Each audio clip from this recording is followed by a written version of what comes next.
Hi everyone, welcome to Edventures Global. I am Jinnie Gogia Chugh. In today's video, I am going to talk about the application process for USA. Yes, United States of America, the country of your dreams, the country of opportunity, the land of opportunities. So, the process is pretty simple, but many people need to know, and you should be exact when you want to apply to a university of your choice in the USA. So, I'm going to tell you the process right now.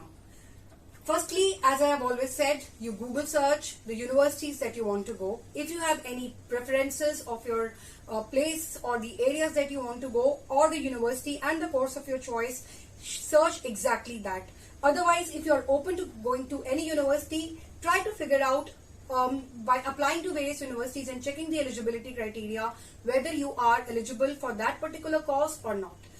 Like this, you will have a few options. Once you have these options, try to tabulate them in front of you on a paper or on your laptop or on your computer, because that will make the process much more simplified for you.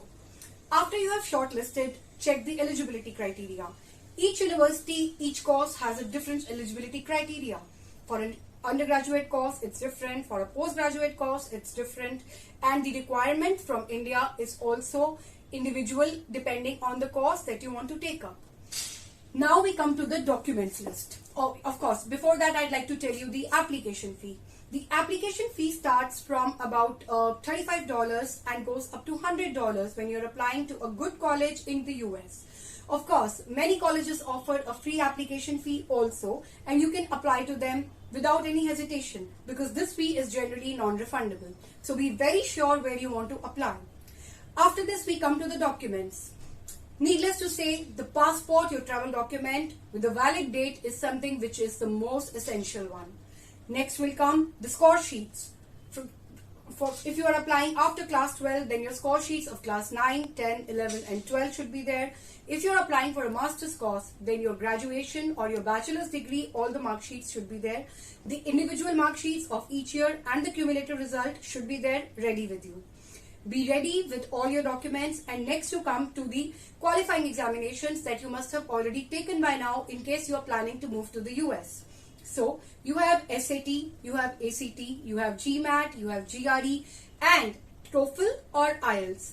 The course and the band requirement for each one of them varies from each college, and there is a basic requirement that you need when you are going for different courses. So check that before you want to apply for a particular course. You don't want to feel bad later on that, oh my god, I have applied, I've made it through, but I don't have that much score in IELTS. So you have to be careful. Next we come to the SOP. The statement of purpose happens to be the most important essay that you will ever write for your admission process. It is not only it is not a general essay about anything or any topic or even about yourself. It is basically bridging the gap between the university and you. The university wants to know what kind of a student are you, who you are, and that is exactly what the SOP should reflect. Never try to copy or take anybody else's essay from the internet, because they are very, very strict on plagiarism. If you are unable to do it yourself, there are agencies, there are consultants, there are people who are qualified enough to write that essay for you. But again, try to understand each and every step out of it. Rather, I'm going to make a separate video only on the SOPs, because it happens to be a very, very important document. Next will be your letter of recommendation. Try to take the letter of recommendation from either a very senior authority. In school case, mostly the principal's signature work.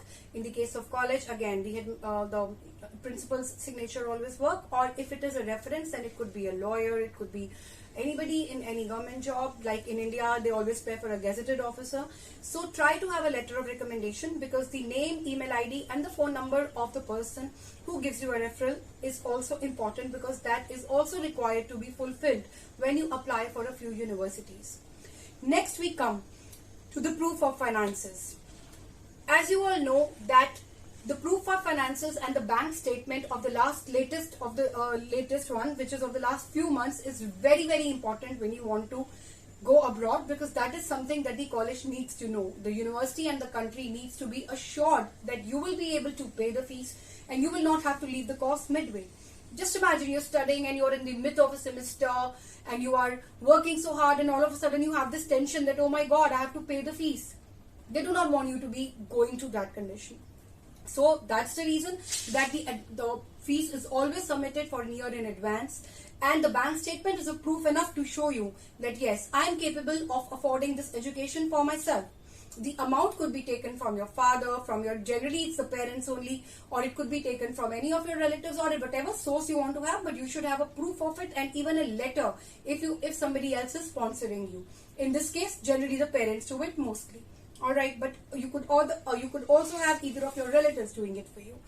Alright, next we come to the unconditional offer letter. Once you have all these documents in place and you have applied on that university, you will wait for an offer letter from them. You will get the offer letter, and once you get the unconditional offer letter, which you will receive after you have paid the fees, you are all set to go and apply for your visa. When you get the unconditional offer letter, the university will always release an I-20 for you. I-20 is the form which basically ensures your admission, and you get 120 days before that to apply for a visa.